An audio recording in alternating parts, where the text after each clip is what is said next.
We'll just wait for everyone to stream in. Hi, everyone. Thanks for joining us on time. We're just sorting out some little minor IT glitches before we get started.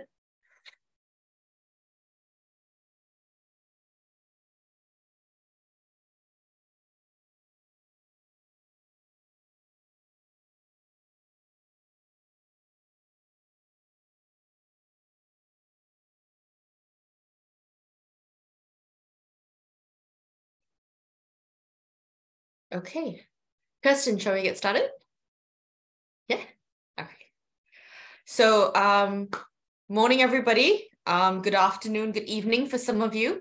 Thank you so much for taking the time today to join us. I am very pleased to have with me today a very nice virtual webinar demo on economics at the University of Sheffield. And I would hand over straight to Dr. Kirsten Bartlett to introduce everyone. That's lovely. Thank you so much, Yona. So hello, everyone. Welcome. My name is Kirsten. I am the College Director for the University of Sheffield International College. It's lovely to have you all here this morning or this afternoon, wherever you are.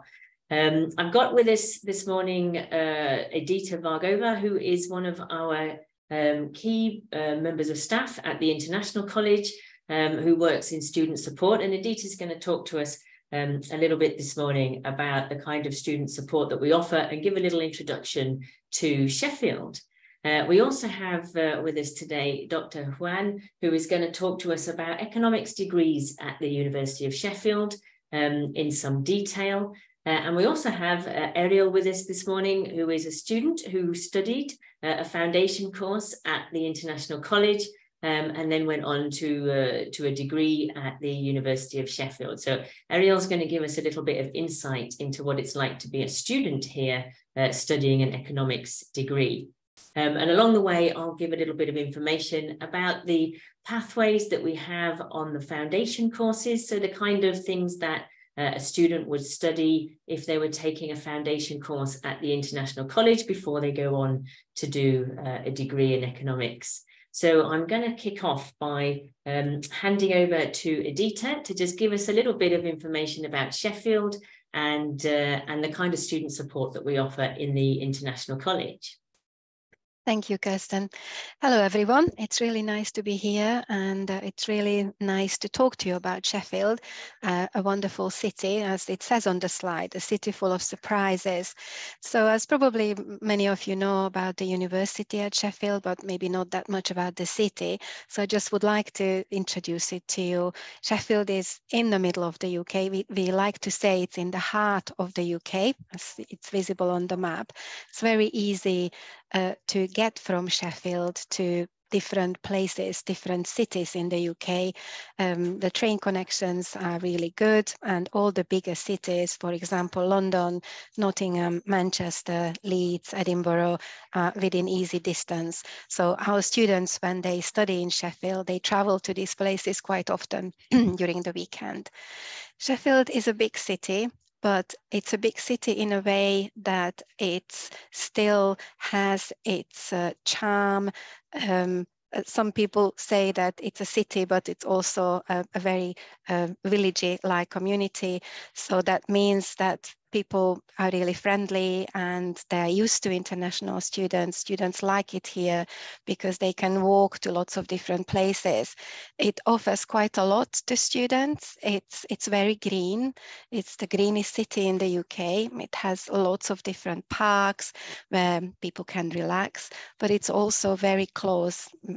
It's actually partly in the Peak District National Park, which is really beautiful, and people people like it a lot. So lots of people come here on holiday, and we're very lucky with our students that we are here, so we can just go and enjoy it every weekend.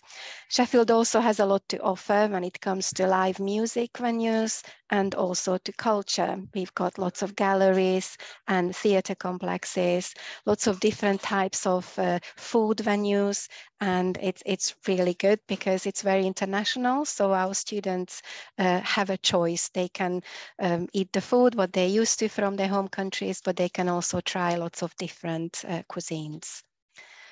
Next one, please, Kirsten. So it's a little bit about the accommodation, what we offer to students. So that's again another thing for Sheffield being a big city and having 2 universities. It has loads of accommodation available to students. So the accommodation we use here at the university is St. Vincent's Place. So you can see some of the pictures from here, and there are some more on this other slide. It's only 2 minutes walking distance from the college. So it's very convenient to students because they don't have to get up very early in the morning. So the classes start at 9 o'clock, so they have plenty of time to get ready and come to their lessons. And the average monthly spend in Sheffield, we just thought to show you a little bit about this, is being a big city, it's really good because it's much cheaper than, for example, it would be in bigger cities like Manchester or in London or in Edinburgh. So these prices are from last year. And for example, students would spend like for accommodation monthly approximately £635. For groceries, approximately £72. And that means it includes also not just when they cook at home in their accommodation, but also having takeaways or eating out with friends. For socializing, approximately £46. And for travel, that's by train or by buses, public transport, £47. And this, of course, it's because students get a special discount. They can have a student rail card, and also for the bus, they have lots of discounts. So that's really good. It's a very good value. Thank you. And I also wanted to mention to you a very unique, special thing what we have here at Sheffield. We call it the Big Sheffield Welcome. So it's because Sheffield is a very safe and welcoming city. So it's the city itself, but also the university. So we like to welcome students as soon as they arrive in the UK. So most of our students travel to Manchester. That's the closest airport. And staff, myself included, from the college, we organize a trip. So we basically arrive at Manchester Airport during arrivals weekend, and we welcome students directly there as soon as they get through immigration, and we meet them at the terminals, and we help them, and basically we provide free coach service to them to come to Sheffield. So we would like to meet students there at the airport as soon as they arrive, because I want them to feel at home. And this free coach service and staff being as meet and greet at the airport is very unique to Sheffield. So lots of students take advantage of this offer during arrivals weekend, and even parents, as you can see on the photographs. The only thing we need to know in advance is when the students are arriving. So we have special forms which our admissions team sends out to students pre-arrivals. So we know who is arriving when. Manchester Airport has 3 different terminals, so we pick everybody up and we make sure everybody gets safe to Sheffield to their accommodation. And after arrivals, we make sure that everyone is settled, and we also offer the induction and registration week when we talk to students about everything what to expect from their studies, and make sure that they have a chance to meet other students and make friends from day one at the university. I think that's in a nutshell what I wanted to say. I'll pass on to Kirsten to talk about the programs and pathways we offer. Thanks very much, Adita. And yeah, as Adita mentioned, we're very focused here in Sheffield on making sure that people are making friends as soon as they arrive, and that they follow through with that. And we offer opportunities for students to get together and share experiences and organise events. So, for example, soon coming up, our student ambassadors have organised a picnic for students in the park. So we have quite a lot of social events that we organise for students to help them get to know each other and feel, part of our community here in Sheffield. So I'm just going to talk briefly through some of the programmes and pathways that we've got. Now, obviously, if students are interested in studying economics, then they're going to be focusing on an economics pathway. But we have 3 opportunities for students to join us. So we have an intake in January, September, and March.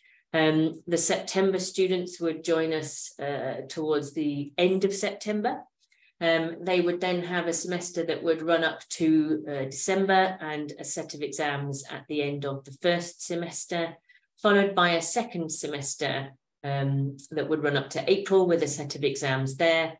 The opportunity to do some resits before then progressing to the degree from the foundation programme. We also have a group that would arrive in January and do the similar course, so 2 semesters with an exam at the end of each semester, and then a resit opportunity before progressing to the degree course. And students also have the opportunity to come in November in advance of the January start, so that they can just get used to Sheffield, have a little bit of induction activities, get to know each other, start to understand what the kind of study system is in the UK. So there's an opportunity to come a bit earlier and then join in with the January cohort. And we also have a March cohort who start with us in March, and they have a shorter programme than the January and the September. It's the same course, but it runs across fewer months. And these students would need a higher English level to get into that course because it is a shorter course. So it's a little bit intense, but students will perhaps choose that course if they have very good English. And then again, after a resit opportunity, would progress from this foundation to the degree. If students are not very strong in English, or they feel like they need a little bit of extra English support, there's the opportunity to do a pre-course English preparatory course. And we have 2 of those that would then lead into the September or the January starting students. So there's opportunities there also to brush up on the English, to improve the English before starting an academic course with the college, to do the foundation before going on to the degree. So in the kind of programs that we have, we've got two levels. One is a foundation program that would lead into an undergraduate degree. And the second is a master's, pre-master's foundation program that would lead into a master's degree. And within that, there are two different areas, business, social science, humanities, and science and engineering. And obviously, if students are looking to do an economics degree, then they would be taking the business, social science, and humanities program at the undergraduate or the postgraduate level. So in our undergraduate foundation programs, each one of the programs has a number of pathways. So a pathway is a set of modules that are subject specific.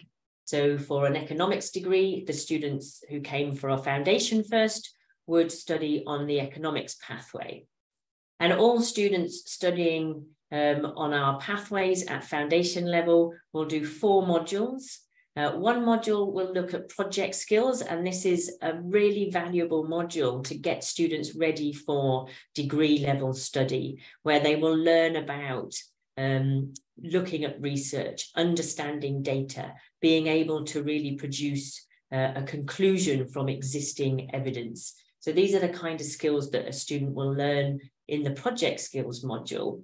And then the student would do a couple of modules that would be specific to their area of study, such as economics or maths, and then also an English language module that's focusing on academic English. So to really make sure that students are writing English, able to communicate in English, to the level that is required at a UK university.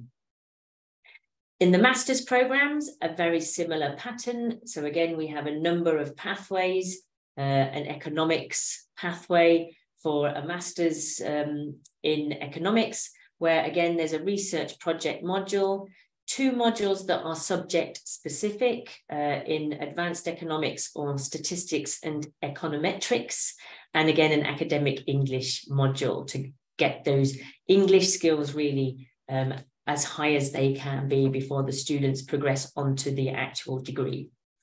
And the kind of degrees that our foundation pathways would lead into, obviously from economics, we'd be going into an undergrad in economics or economics and finance or economics and politics, for example. There is more than these 3. These are just 3 examples of the kind of degree subjects that a student would progress onto from an economics foundation pathway.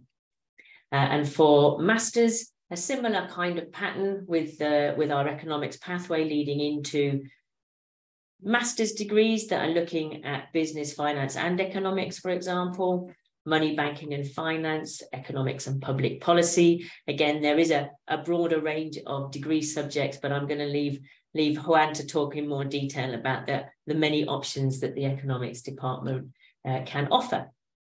So I'm going to hand over to Juan now to talk us through the Department of Economics and give us a little introduction to the department.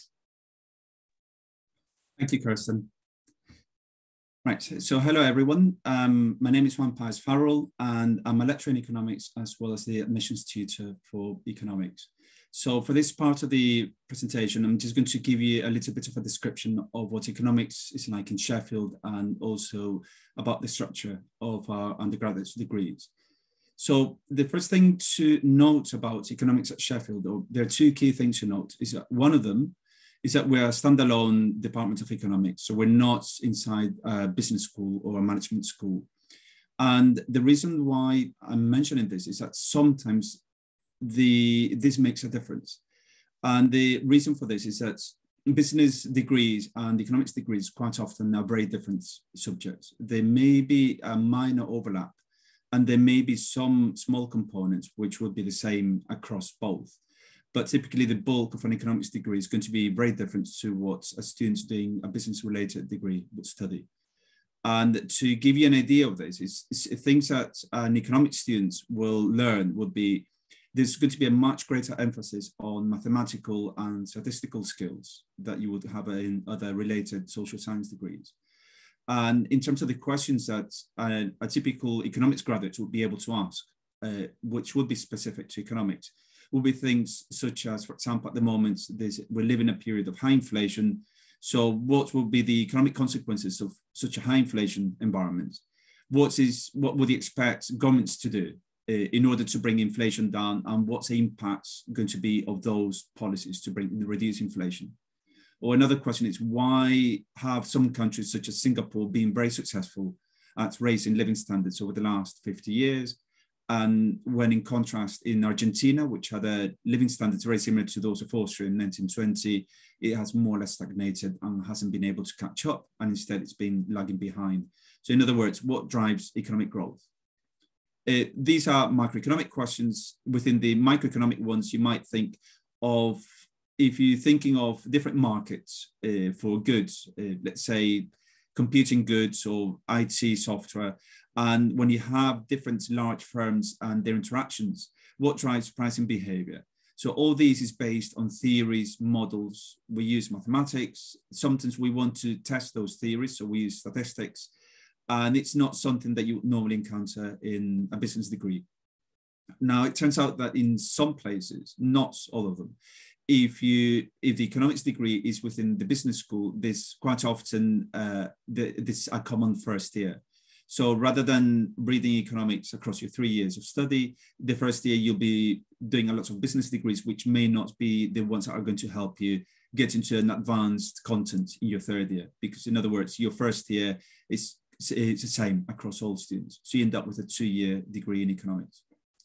The second feature of economics at Sheffield is that where all the academics teach unless there's, for some reason, someone is heavily involved in faculty work and so on, but we're all available to teach modules where we specialize in teaching what we do research on. And this is not always the same everywhere, because sometimes you have very famous individuals with a very strong research reputation. And in some departments, what happens is that you have staff who do the bulk of the teaching, and then the other staff mainly do research with almost no teaching. In our case, we do research, but we also teach our students, which means that, in other words, our teaching is research-led. Next slide, please. Now, in terms of how our students perceive us, the National Student Survey is carried out every single year, and it's a questionnaire that students in their final year complete around Easter time, and then the results are published in the summer. And it provides a summary of a ranking of institutions. And it's a way that most universities look at how they compare across their peers and how well they're performing. And we normally compare ourselves to the Russell Group of institutions, because these are the research-intensive institutions, not the ones that are mainly just doing teaching without any research. And in the last survey, the one from 2022, we came out second for a range of different options. So in terms of learning resources, the academic support, and crucially also the teaching on the course. So obviously this is clear evidence that students rank us very highly, and that's a really enjoyed experience with us. Next slide, please. I mentioned earlier that all our teaching is research-led. So because we are a Russell Group institution, then we are research-intensive departments. In other words, we all carry out research, and that informs the teaching that we undertake. The size of the departments, the good thing about the size at the moment is that we are around 40 members of academic staff, which means that we can provide a fairly wide range of subjects and across different areas of economics, which is a very wide field, but at the same time, we're not so large that it becomes an anonymous institution. And some of the key areas of our research that you can see here is you've got economics of education, labor economics, which is about the impacts of different labor markets policies, for example, or how household finance affects people's ability to save across time. We've got several members of staff who work on health, so health economics, and they do quite a lot of work with the National Health Service. We do some work on public policy. The economics of the firm is similar to what I said earlier, analyzing the interactions across firms and how this strategic behavior, changing some of the assumptions, will lead to different outcomes. And then some of us do carry out research on the area of macroeconomics. So you think of this as what determines economic growth, or how do governments reduce inflation, and what are the likely consequences of such policies on other things such as unemployment, outputs, consumption, etc. Next slide, please. One feature of the learning and teaching undertaken at the University of Sheffield is that we emphasize a lot that students have to be independent learners. So even though we support students throughout the 3 years of study, the expectation is that students will receive quite a lot of support in the first year, but as time progresses, they have to be able to learn to engage in time management skills, to do things independently, so that by the end of their degree, then when they're applying for jobs, they'll be able to act as independent individuals. Our lectures tend to be very highly interactive. And one feature also is that we emphasize a lot this fact that students have to learn techniques and not just learning answers or just learning a range of answers. They have to learn the tools, they have to learn the techniques, they have to be able to think critically, and then they'll be able to answer any question related to what they've learned rather than just simply the answers to what's been covered. And something that we introduced before the pandemic, but of course with the pandemic, it's taken a highlighted importance now, is that online learning is happening throughout the degree. So this happens, we provide a lot of content online. Students quite often for many modules have a weekly small, primarily formative assessment. So in other words, it may not count towards the final mark, but it provides an opportunity for them to get more and more practice during the semester, as opposed to just relying on specific assessments in particular intervals, such as in the middle of the semester or at the end of the year. Next slide, please. Considering the degree or the structure of our degrees. So the first thing to note is that we offer the BA and the BSc in economics, as well as some other joint degrees. So for the ones that are single honor degrees, so in other words, it's only economics or economics with finance, but it's not economics and something else. So in other words, you'll be teaching almost exclusively within an economics degree. We offer two main courses. So it's a BA in economics and the BSc in economics. And the entry criteria are slightly different, but the key thing is that the first 2 years are identical. So what you can see here for year one is going to be the same whether you are on the BA or the BSc economics. It's the same for the second year. So the BA and the BSc only differ in their third year. And one benefit of this is that it enables students to be on one program to transfer to the other if they wish by the end of the second year. There's no reason to do it in the first year or the second year because it's the same, it's a common year. We only expect a minimum mathematical grade in the first 2 years in order to transfer to the BSc, but apart from that, it's the same. And the difference between the BA and the BSc is that the latter places a stronger emphasis on the methodological pathway, whereas in the BA, it's a slightly stronger emphasis on the applied pathway, and this will only be applicable in the third year. So looking at the structure of the first year for both BA and BSc, you've got micro and macroeconomic principles, as well as economic analysis and policy. So you can think of an economics degree as primarily being built around microeconomics, which is the study of households, so how people decide what to consume, how much to consume it, the behavior of firms, on how firms decide to produce goods or how they interact with other firms. And then macroeconomics, which is about the big picture, so fiscal policy, exchange rates policy, and so on. Because economics is quite a mathematical subject, then we start with the teaching of mathematics in year one and also statistics. And it's worth noting that in studying statistics, you'll also be taught how to use specific software in economics, which is applicable. It's useful for economics, but it's mainly a statistical software. You can think of these as being part of the methodological pathway. And within the applied pathway, the key modules that we offer are economic thought, which is a classical and contemporary thinkers in economics. And this is taught exclusively by professors of economics in the department. We have a module on economic history. And lastly, we have a module in finance. The last one, which is optional, it will still be compulsory for students on the BSc economics with finance. So if students were considering transferring to the BSc economics with finance later on, and you are on the BSc economics, then as long as you've taken finance as an optional module, then the transfer will be easy. Next slide, please. The second year, again, it's the same for the BSc students. Now, rather than having microeconomics and macroeconomics within one module, we split them up. So we have intermediate microeconomics, intermediate macroeconomics, and econometrics is simply statistics, but with a focus on economic issues. So in other words, there are lots of different statistical techniques, and the ones we teach are the ones that you would encounter as an economist in trying to analyze data. And then in the applied pathway, this is when students begin to have more options. So in your first year, students will have very few options because you will have to learn the core contents.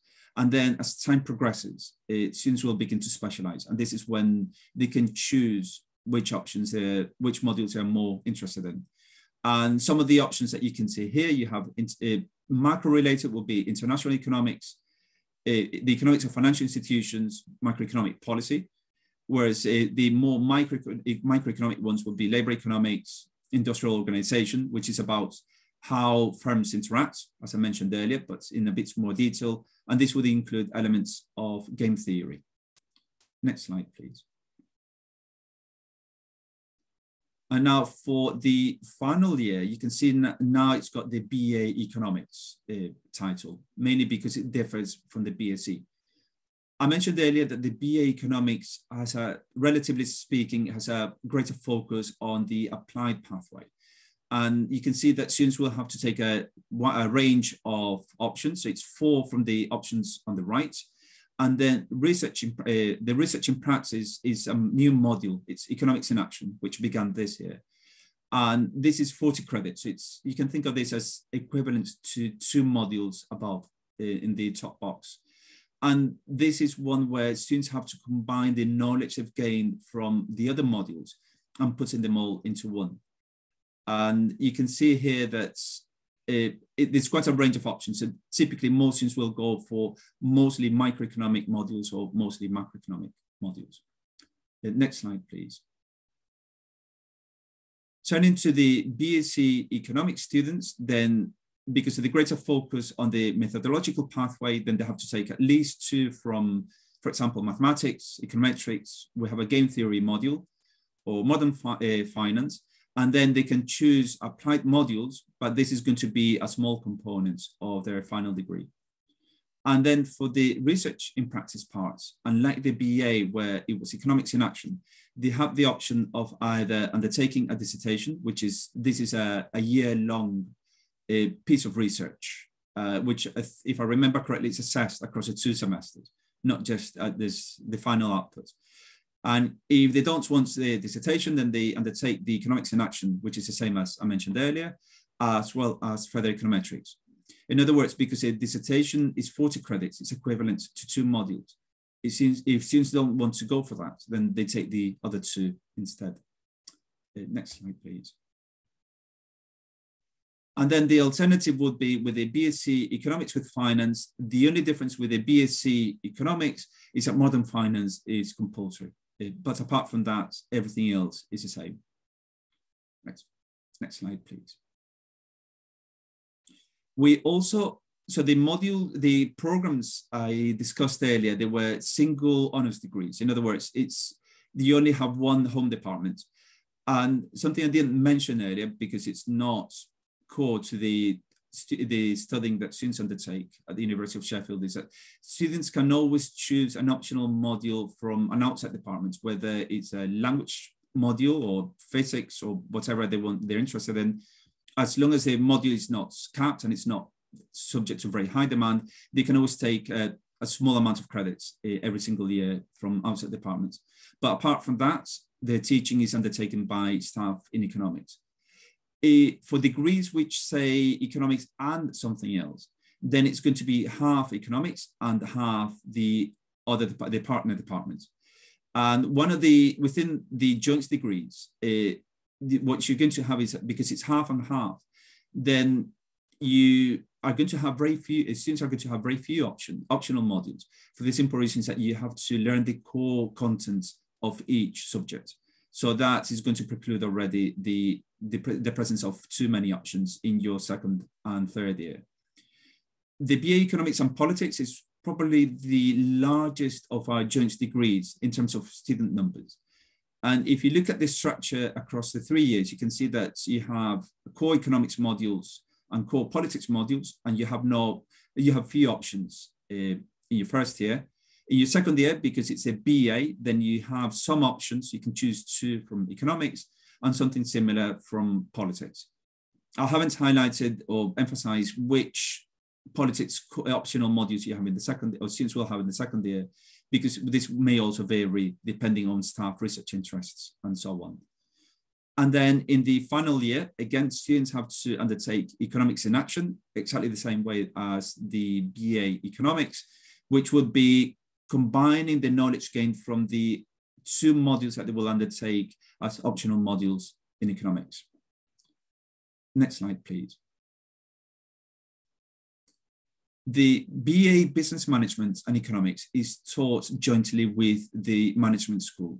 So you can see that the titles are already in the management school are very different from those you would encounter in an economics department, which is the reason I said that economics business-related degrees quite often are very different. Again, because it's a joint degree, then half of the degree is going to be economics, and half is going to be in management content. So you still have the same core in the first, second, and third year. So you have economic analysis, you have mathematics. In year 2, statistics and econometrics will be compulsory, and then students have to choose 2 optional modules. And these again will be primarily applied modules, and rather than the methodological ones. And then in the final year, again, it's going to be mainly driven by students' research interests, which is the reason why you have so many options, and students will begin to specialize. But once again, economics in action is there, it's compulsory. And the reason for making economics in action compulsory throughout our degrees is that it's going to force students to undertake independent research. So this is not one where you have to attend lectures and then pass an exam, but rather it's one where students will be given some questions and they'll have most of the semester to undertake their own research related to the modules that have already been taught in. Next slide, please. And I think this is, if I remember correctly, the last of the joint degrees I'm discussing here. There's also the modern languages one. And economics and maths, then this differs slightly from the other joint degrees we had earlier, because we do not make mathematics and statistics compulsory in the first year because it's an economics and mathematics degree. So we know that the mathematics content will be taught by the mathematics department. So you can see economics core is simply economic analysis and policy, and then you have a range of mathematical modules taught by our maths colleagues. And then in year 2, students will have in the intermediate micro, intermediate macro, and then econometrics, mainly because, again, it's statistics, but with a focus on economics. And then you have a range of options for mathematics. And then lastly, for the final year, the students undertake further econometrics. So this will be an advanced 3rd year econometrics module. And then again, you have the method, because the BSc economics and mathematics is more methodological, then the range of optional modules is mainly going to be in terms of the methodological pathway. Well, there's a greater range of options for students to undertake in the 3rd year, originating in the methodological pathway. Next slide, please. So, as I mentioned regarding the economics in action, a key aspect of our 3-year degrees is that we emphasize that by the time our students graduate, they will have strong analytical skills and the ability to solve problems. Data analysis begins in the 1st year because students begin to use mathematics, they learn statistics, and then in the 2nd year with econometrics, they'll be exposed to getting data, processing it, using statistical analysis with it, and then being able to interpret their results. And being able to communicate is a fact that even though our students can solve mathematical problems, being able to give those results an economic interpretation and to explain it to their peers is core. And that's going to be the same regardless of which modules they are undertaking. There's no emphasis on having the ability to just solve a mathematical problem if students cannot interpret it. And an aspect is the ability to work effectively as part of a team. We have the ability to work in teams or group presentations in a range of modules. And for example, for the economics in action, students have to give an individual presentation based on the research, and that is assessed as part of their module feedback. And this is essential to their curriculum. In terms of opportunities for students to put the skills into practice, we have, here you have a range of 4. So one of them is that students can undertake a placement year. So typically this will be done after the 2nd year of study. And they would take a full year placement with a firm. And the implication would then be that the degree would become a 4-year degree. So you have 2 years of study, 1 year of work experience, and then you return in your 4th year to complete your degree. And when this happens, then you end up with a degree with employment experience as part of your certificate. The alternative, if students want to be able to finish in 3 years, and it's not necessarily that one option is better than the other, it just depends on the students, is that students can undertake summer internships. And this enables students to gain an idea as to what they really want to do. They'd be working at the end of their second year before commencing their third year studies. And normally there are many schemes in the private sector as well as the governments where students can gain employment for 3 months as an internship. And what typically happens is that if subject to satisfactory performance, they will have a conditional job offer. So for example, the employer will say, if you get a 2-1, we'll offer you a job by the time you graduate. And one benefit of this is that they may get enough experience within their 3-year degree, so they don't have to complete within 4 years. And they may have a job offer before commencing their third year of study. In addition to this, also it helps students to know what they really will enjoy. It may be that they think that they want to do banking, and after the summer internship, they realize they have a clear idea that maybe they want to do something different. The schemes at the bottom, they're run by the University of Sheffield rather than the two at the top, which is finding employment elsewhere. And key here is the Sheffield Economics Employability Developments run by the university, as well as the Sheffield Undergraduate Research Experience. And the last one is when students undertake a piece of research over the summer holidays. And this is supervised by an academic member of staff, which doesn't have to be within economics. It could be anywhere in the university if they so wish. Next slide, please. An example of some recent placements, and because we have so many students and there's so many placements, this is only a short list. You've got the finance departments in the UK, so HM Treasury, you've got the Bank of England, and then there's a range of large companies such as IBM and financial institutions such as Lloyds Bank, accounting firms, PricewaterhouseCoopers or Renault. Next slide, please. Something I didn't mention regarding international opportunities and the ability to study abroad is that a lot of our students apply to study abroad in their second year. And our main links are normally with institutions where the teaching is done in English. So therefore, there are no difficulties, there are no challenges in terms of the language barrier. We have links with universities in Australia, New Zealand, Canada, the US, Hong Kong, and Singapore. We were also members of the Erasmus scheme, so students could study abroad in another university in the EU, again, where the teaching was done in English. And because of, I guess, Brexit, this is no longer available, but there's a process in place such that so it's called the Turing scheme, so that to reestablish some of these links. The ability to join this is a UK scheme, so it's not Sheffield or another UK universities that we all have the ability to do it, or none of us do. And then related to the study abroad, so this would happen throughout the second year. And we also have the degree with international experience. So in other words, students will be able to spend a year studying as well as working abroad. Next slide, please. So in terms of considering what happens to our students after they graduate, economics is one of, probably in terms of employability and salaries, it's one of the best subjects to study. And for our students in economics in 2020, 92% of those who graduated found either employment or further study within 15 months after leaving university. And many of them found jobs which they really enjoyed. So as an example, I went to the graduation last year, and one of our students was working with JP Morgan. So, and this was the job she wanted. So it was quite satisfying to find out that the jobs that students were aiming for are the ones that they were able to achieve.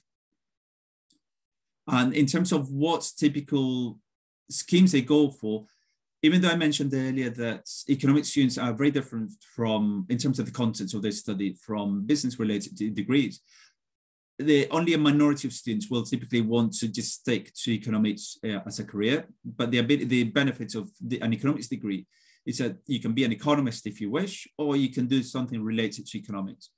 And probably the bulk of undergraduate students will initially apply for jobs not in economics, but related to economics. So these would be in finance, insurance, and also in some sort of professional and commercial activities. And as an example, you've got a range of different jobs here. And it's typically going to be jobs where you have to be able to communicate your ideas clearly, but you also have strong numerical and statistical skills. And then, of course, at the bottom, you have those working in government will often apply for what's called the Government Economic Service. And these will not only apply, these will only recruit economics graduates, not graduates from other disciplines. Next slide, please. So to summarize, in terms of student experience, I'm going to pass it on to Ariel. And if you have any further questions later, then I'll be more than willing to answer those. Thank you. Thank you, Dr. Juan. Hello, everyone. My name is Ariel. I'm an international student from Panama.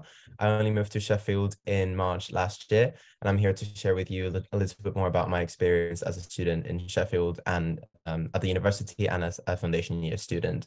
So as was mentioned, life in Sheffield is really, really nice. It definitely feels like it has a bit of a town feeling, even though it's a really big city. So you get a mix of everything, and it's just a perfect combination of big and small, some people would say.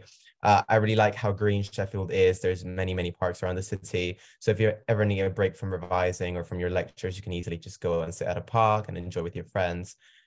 So that's definitely a big plus of living in Sheffield. Everything is really close by as well. You won't be walking any more than 15 minutes in between your lectures and where you live, which is also a great advantage when it comes to deciding where you want to study. In terms of your lectures and coursework, as you can see in the picture I added on the presentation, you're going to be, depending on your course, you're going to be sitting in very big lecture halls, and you're going to get a chance to meet all your course mates there. As well as this, your teaching is also going to take part as little groups, which are called seminars or tutorial groups, where you're going to consolidate the knowledge that you learned in the lecture. And it's going to be a great opportunity for you to be able to talk a little bit more about what you learned and put it in practice, applying it into real life scenarios. If something you're worried about is making friends, then Sheffield University is one of the best places to come. It really is easy to meet people who have similar interests as you. In addition, if you come from a country abroad, then there's a really big chance that there are going to be other students from your country, and that's going to be a perfect opportunity for you to bond with people from similar cultures, and it also helps you not feel alone when you first move to this country. And then my other favorite thing about Sheffield is how central it is in the UK. So you can definitely travel to many other cities and not just limit yourself to the UK. Manchester Airport is only a short hour away, which means that you can fly to any other country in Europe. So for example, me and my friends, any chance we get, we try and visit a new country. So it's not just the academics and the life in Sheffield that you will have. It is also all the opportunities to see new places, meet new people, explore different cultures. And I think that all these factors are what make Sheffield really a special place. Next slide, please. Thank you. So I want to talk a little bit more about the support that I have received and that you as a student will receive from the university. So first of all, we have in the Students' Union, the Employability Hub. This is a service dedicated for students, so you can get any advice on your CV, cover letters. We all know that applying to internships or jobs can be a little bit daunting at first. I had never done it before coming to Sheffield, and even if you have done it, it might work a bit different in the UK, so you might want a little bit extra help. So this is the perfect place to go. You can book an appointment online, and they'll help you with many, many things, from advising you on how to do well in an interview, all the way to supporting you throughout your application process. And I think this is a really big thing that makes Sheffield stand out as a university, because it really goes to show that there is a feeling of trying to support students beyond just their academics. And I feel that adds a lot of value.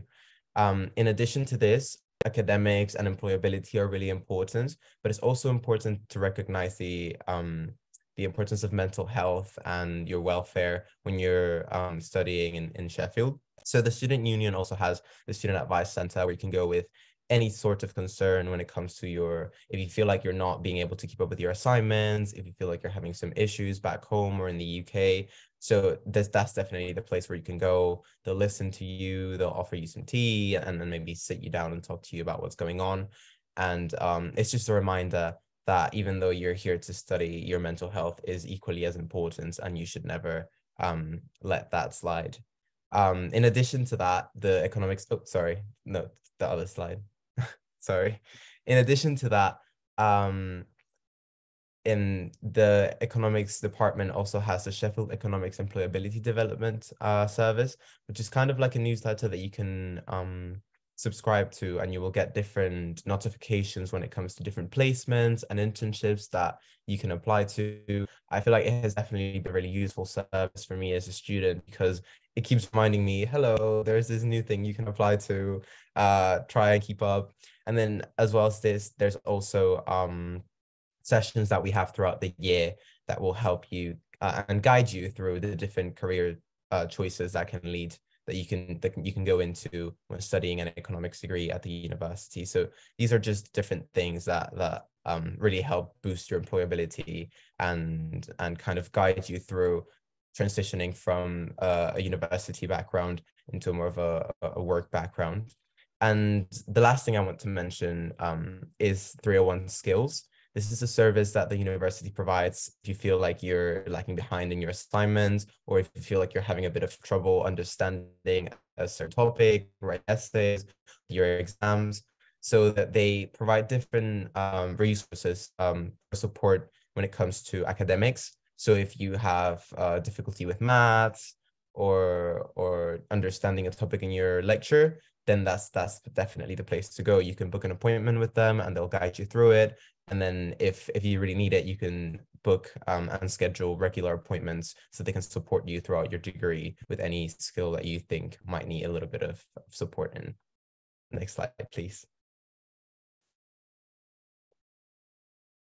So now I'm going to talk a little bit about the societies at the university.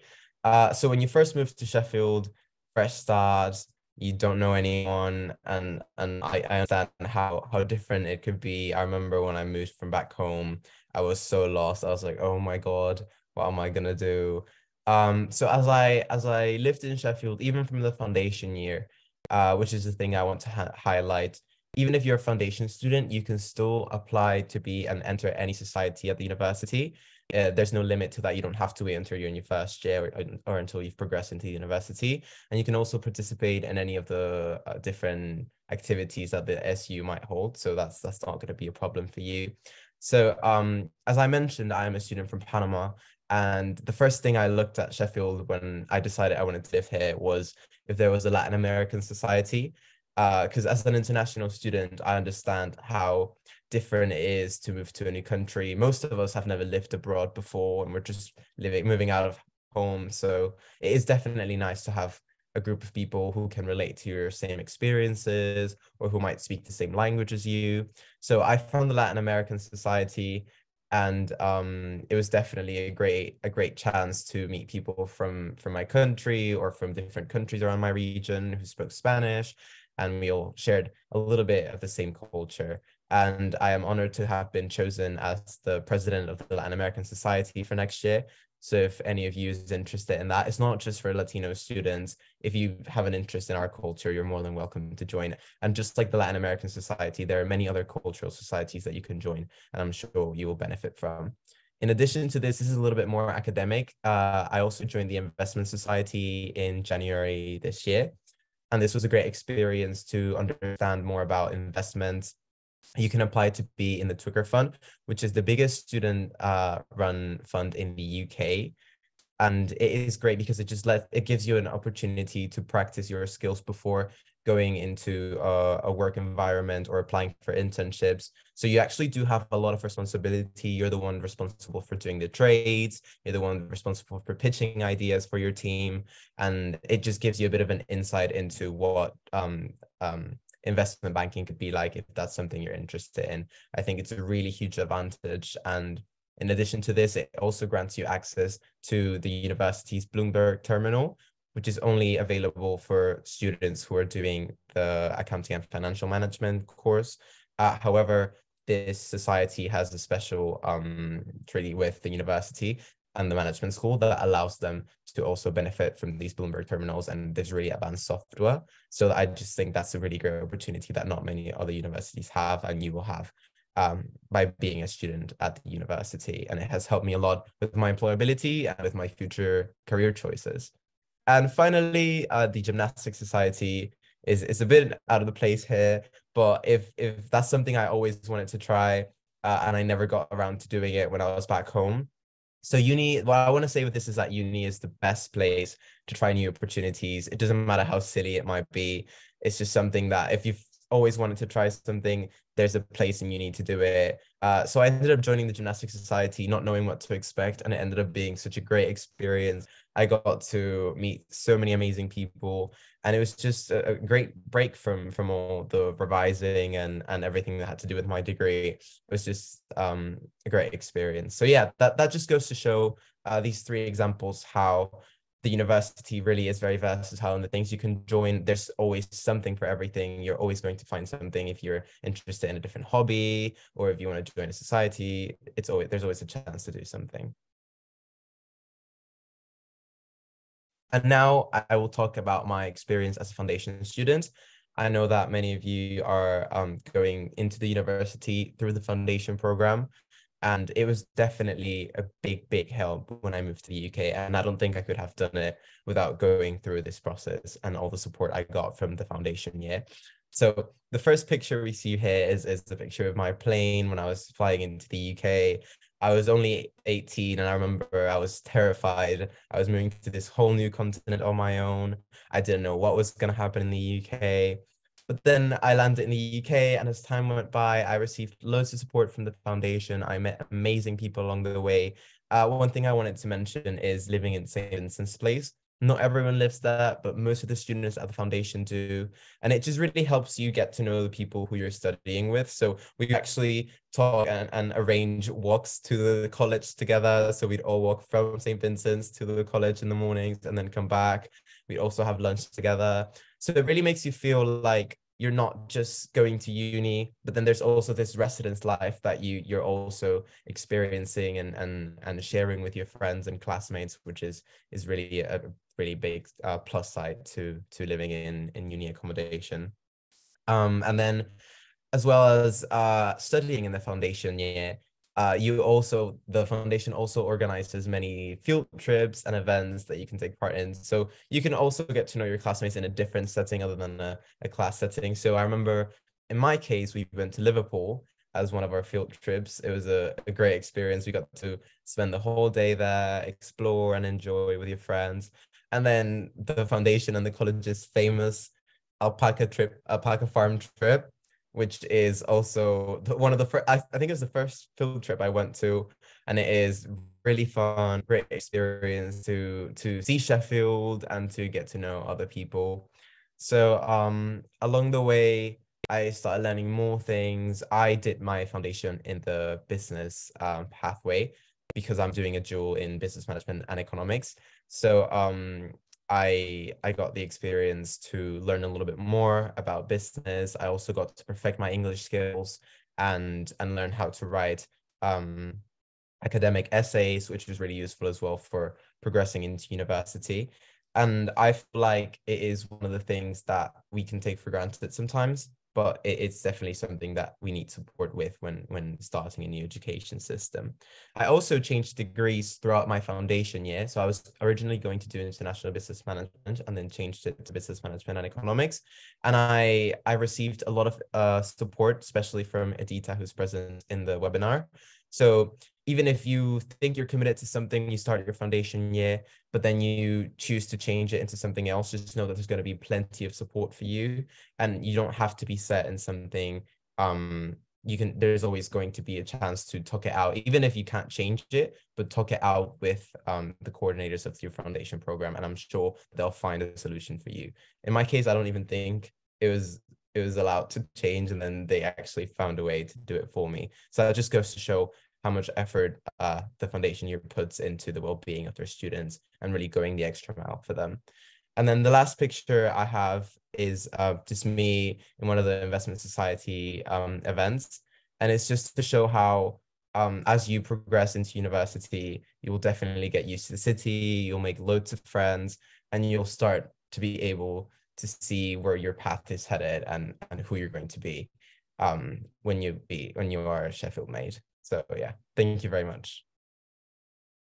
Thank you so much for that, Ariel. That was a lovely description of your full journey, really. And along the way, I think you may have answered one of the questions that we got in the Q&A to an extent. So we have a question in the Q&A that is asking if a student studies pre-masters for social science and humanities and they wanted to change to economics, can they change it? So there are some opportunities to change, for sure. In the early part of the foundation course, we offer students the opportunity to switch pathways if they decide that the degree that they've signed up for may not be the right one for them. And within the progression degrees, there are options, but there are also some limits. As Ariel has explained, it may not always be possible to go to a completely different degree.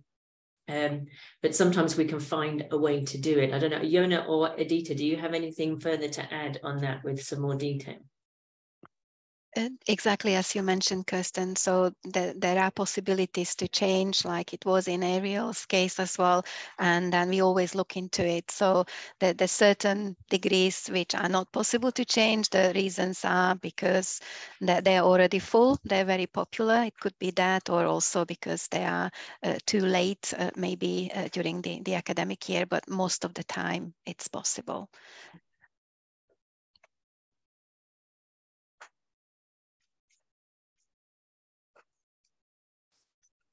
I think there was another question that I'm not sure if I answered it, but I didn't really answer it. But I think someone was asking about whether international students have the opportunity to tutor while they're at university. Ariel, Dr. Juan, can you? It's the Turing scheme, actually. Yeah, I mentioned it.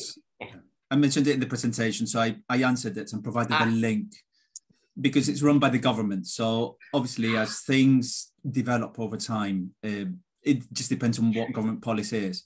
So I provided the link. But Great. yes, at the moment, yes, it's available to international students. Okay.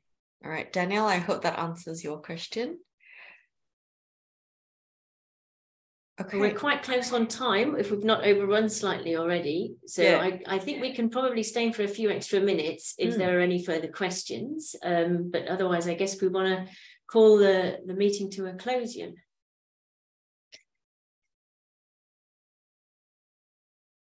Yep. So if you guys have any other questions, please pop them in the Q&A. We'll hang back for a couple more minutes.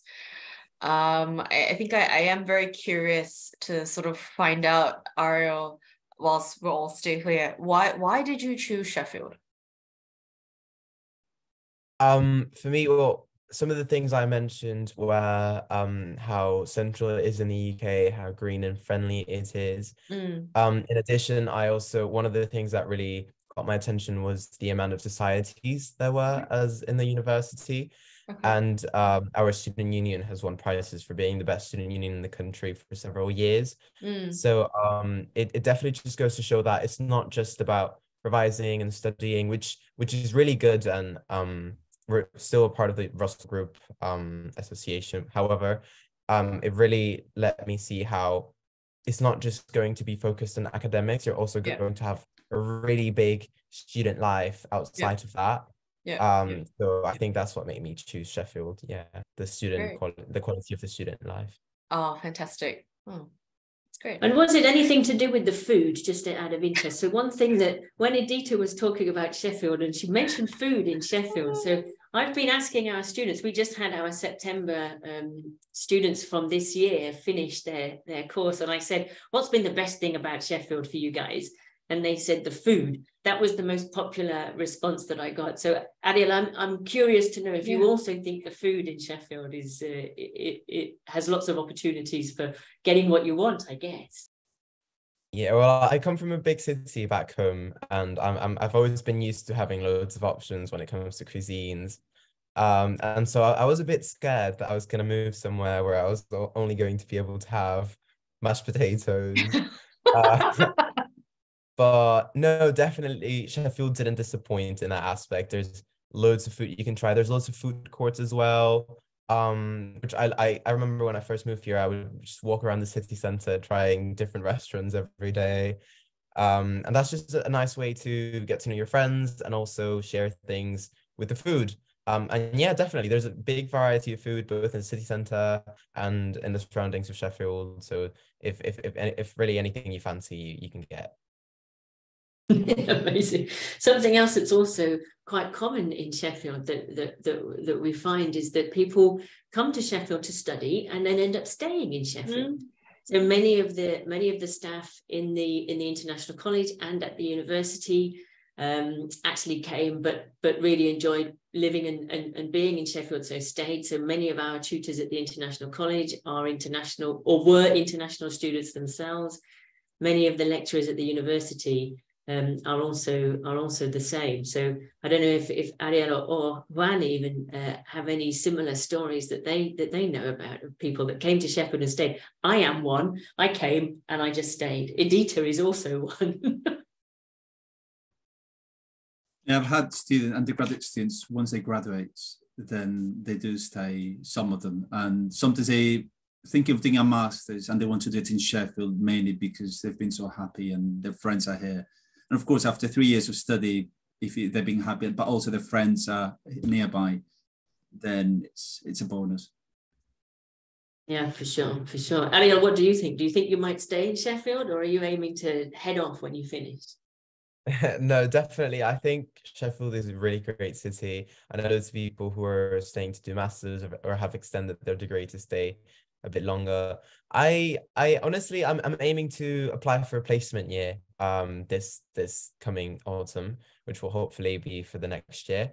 And then I guess that will depend on where I get my placement. But in the future, I would definitely see Sheffield as an option to stay. And it's really a great place, really friendly. I would fully recommend it.